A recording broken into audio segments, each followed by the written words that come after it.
Imagine that you are a college athlete coming back to your apartment after a gruesome game, being completely exhausted of energy and with a sore body. But you cannot rest long. You still have studying to do. Because of the love for the game, you're willing to sacrifice everything, playing a dangerous sport, knowing full well that the school will give you back next to nothing while benefiting millions of dollars off your game. Why? Hello, my name is Kia, the lead, along with Kiara, the co-lead. Our teammates are Ethan, Dylan, and Vincent, who are the cross-necks for butter and summarizer respectively. Our value is laudability, and according to the Merriam-Webster Dictionary, laudability is the quality or state of being worthy of praise. We are affirmative, and we strongly believe that colleges and universities should pay the athletes because they sacrifice their health, time, and future to help make money for their schools. Contention 1, players' participation and sacrifice. Players participate and sacrifice as much as possible in both games and practices to gain their advantages to win for their colleges and universities, yet they don't get many benefits in return.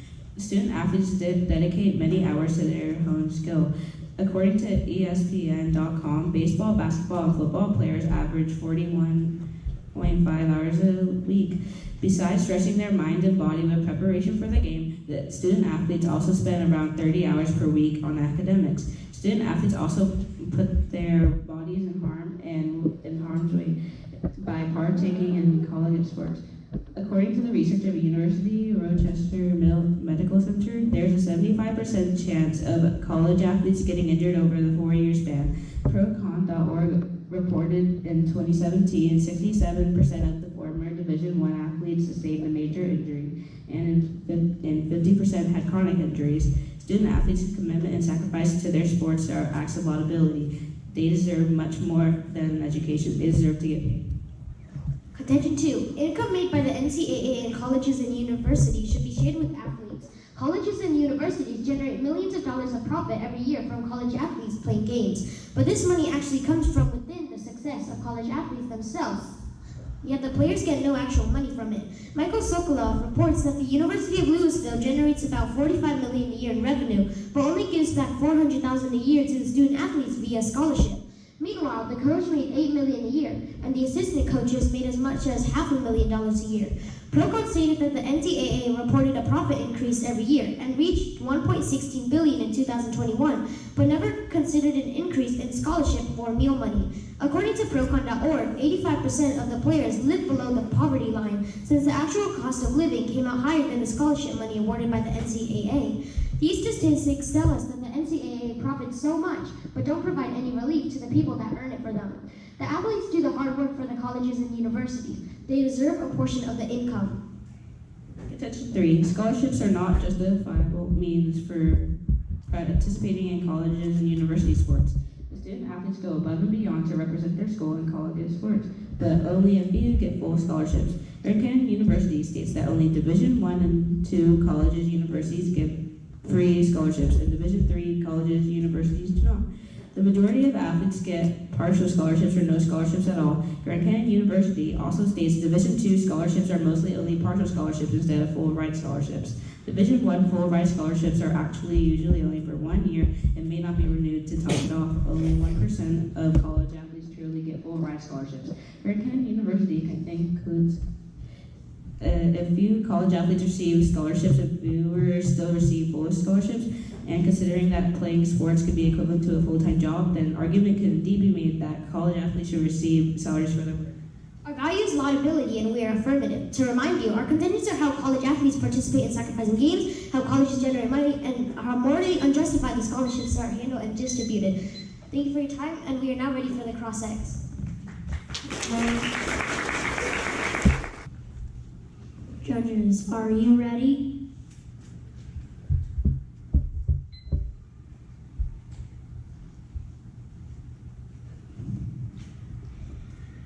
How does contention 3 relate to reliability? Reliability isn't our value. Liability. Reliability isn't our value. How does contention 2 relate to your value? Contention 2 relates to laudability because it shows how the NCAA makes unfair amounts of money and how the athletes should be praised and get that part of that money. You say that you should pay athletes because they need to pay for health insurance, right? Correct, and the NCAA almost basically requires them to have that, and that may be a little tough on them. And using the money to pay athletes, why not set up a school hospitals? Because that would lower the NCAA's money significantly, and it would take too long to make as well. Have you thought about how the colleges have to fund the other courses? Yes, but after all, they have to pay the athletes who do all the work. They still do the work. They have to pay them. How does Contention 1 relate to your value? Contention 1 relates to our value because Contention 1 is about how the athletes make a lot of sacrifices with their physical and mental health, and how they should be praised for that in the form of money.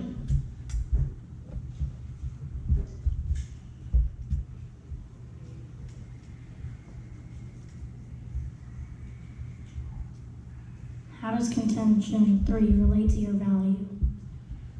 Contingent 3 relates to laudability because it shows how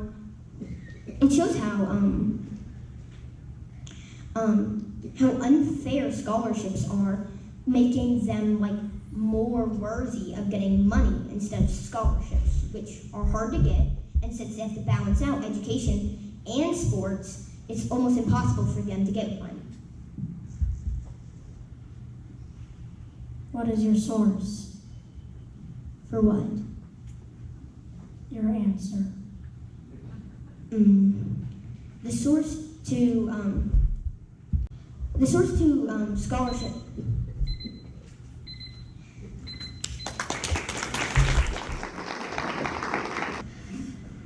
Should college athletes be paid? I believe not. My name is Asher the lead. My teammates are Oven the Summarizer, Jake the Cross-Ex, and Javante the Rebutter.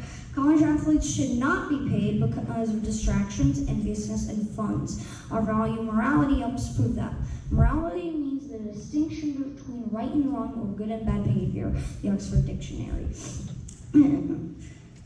NIL, name, image, likeness means that players with higher skill and reputation get paid more than others. Distractions. One reason college athletes should not be paid is because of distractions. Working a sport while trying to get a college scholarship can be very distracting. And an awful lot of that comes from the distraction of being paid for playing college sports. Gene Demby says that it is genuinely impossible having to balance these two projects. He seems to agree to the fact that paying athletes isn't right because of these distractions. College athletes who might pay less attention to their academic obligations, putting more of an emphasis on what they're paid to do. GCU.edu. This quote shows that some college athletes play the games only to get paid, but they forget the main reason to college, to get an education. This distraction is wrong. Contention 2, enviousness. Another reason college athletes should not be paid is because of enviousness. Enviousness can lead to a team that fights instead of working to get better. This fighting isn't right. If there was an envious player, it would take away the fun of the game, and it would be terrible. The core of this would be NIL, and so some players would be paid more than others. Imagine the potential for jealousy and animosity among players, where one would be paid more than another. That is a recipe for a toxic team environment, undermining the very essence of what makes college sports so special. Camaraderie and unity and shared love for the game and jobs in sports. This is wrong because they should know their team is going to lose if they don't stop. Contention 3, funds. The third reason college athletes shouldn't be paid is because of funds. The owners of colleges spend lots of money on equipment to help their athletes and also for their academics. If you think about it, you might ask, Wait, what if the colleges don't pay their athletes? Of all the money that colleges make, about 80% of it goes to needs such as cleaning, food, making, buying supplies, and the quality of the athletes' fields and courts. So now, if 20% of the funds left, that would go to those in college sports. So when you think colleges just choose not to pay their athletes, you're wrong. Because when you think about it, they have multitudes of other things to pay for, such as electricity, food, employees' income, and fund other courses. According to the NCAA, the organization provides more than $3.6 billion in in athletic scholarships annually to more than 180,000 student athletes. This shows that NCAA has the money in to help students, so we don't need to pay them because the NCAA is already helping athletes. Conclusion.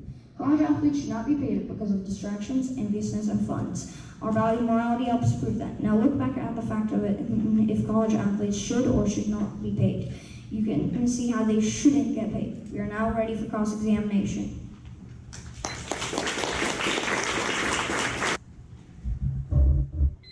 Do you think having money will affect you or any other student's education in a good way? Well, it could help them try to have a shelter, but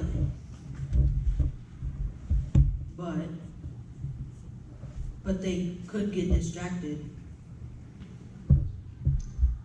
You said in contention one that they will be distracted by money, right?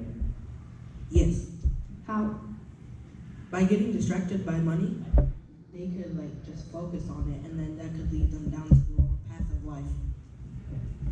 Do you think money will distract them if education is purposely what they're working for? It couldn't. There's more of a chance they'll get distracted if they're not focusing on their education, but if they do focus on their education, there's still a slim chance they might just do it for the fun. Do you believe morality should be the most important value? Yes. Is there possibly a better value? There might be a possibly one, but we stuck with morality.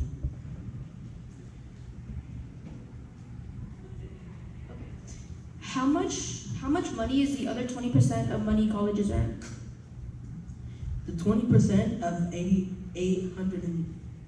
180,000 would be around $900. 900. Okay. How is it impossible to get a balance of being paid and playing sports, as you said in contention one? Could you repeat that? How is it impossible to get in a? How is it possible to balance? How is it impossible to get into balance of being paid and playing sports, as you said in contention one? Well, pass.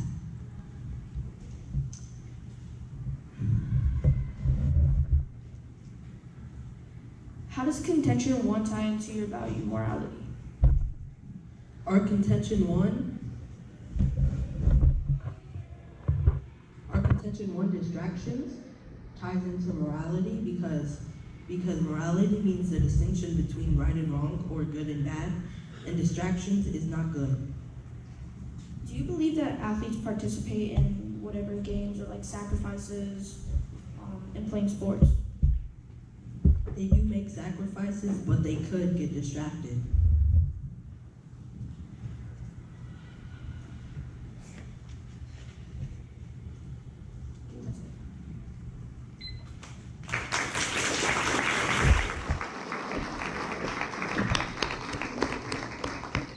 In summary, our value is laudability. In contention one, we stated that players participate and sacrifice in games. Grand Canyon University backs us up by stating, players are also risking their future livelihoods. A serious injury could jeopardize the chances of a pro career in an otherwise talented athlete, not to mention having potentially debilitating effects on the athlete's personal life. In contention two, we argue that money made by NCAA and colleges and universities should be shared with athletes. Micah Sokola proves this by saying, the study found that the player-level analysis reveals that the existing limits on player compensation effectively transfers resources away from students. This asks us a question from Grand Canyon University, shouldn't the athletes who do the hard work on the field reap some of the rewards? In contention 3, we pointed out that scholarships weren't justified in return for participation in sports. Procon validates this by displaying the numerous number of problems with scholarships, such as majority of athletes only get partial scholarships or none at all. Division II scholarships are mostly only partial ones. Division I full ride scholarships are actually only for 1 year and may not be renewed, and only about 1% of athletes actually get full ride scholarships. Now for the negative. We asked if morality was the best value. He said that there was another value that meaning that morality isn't the best value. Then we asked how it was impossible to balance being paid and he passed, which isn't a good response. So when he said how contention 1 ties into the value, he says distraction is not good, and morality means that what is right or what is wrong that's just a poor answer. He says that athletes make sacrifices, and he agrees with us, but then he said that they could get distracted. Thank you for your time.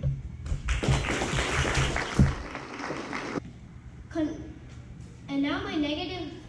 Contention 1 is about distractions, and paying college athletes can distract them from their academic obligations, which is immoral.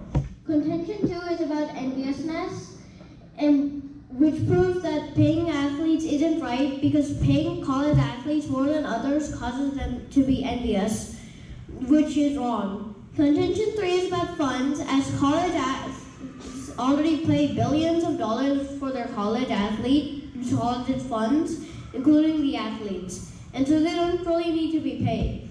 And as it isn't right for college to have to pay more money to the athletes after all they've given. And now my negative team stands strongly that college athletes should not be paid because of distractions, enviousness, and funds, while our value morality helps stand to prove that. Well, our rebutter answered that their morality isn't the best value, but really it is. We hold these truths to be self-evident that all men are created equal from the Declaration of Independence. This quote from the famed document states that all are created equal, and to keep it that way, we should not pay athletes.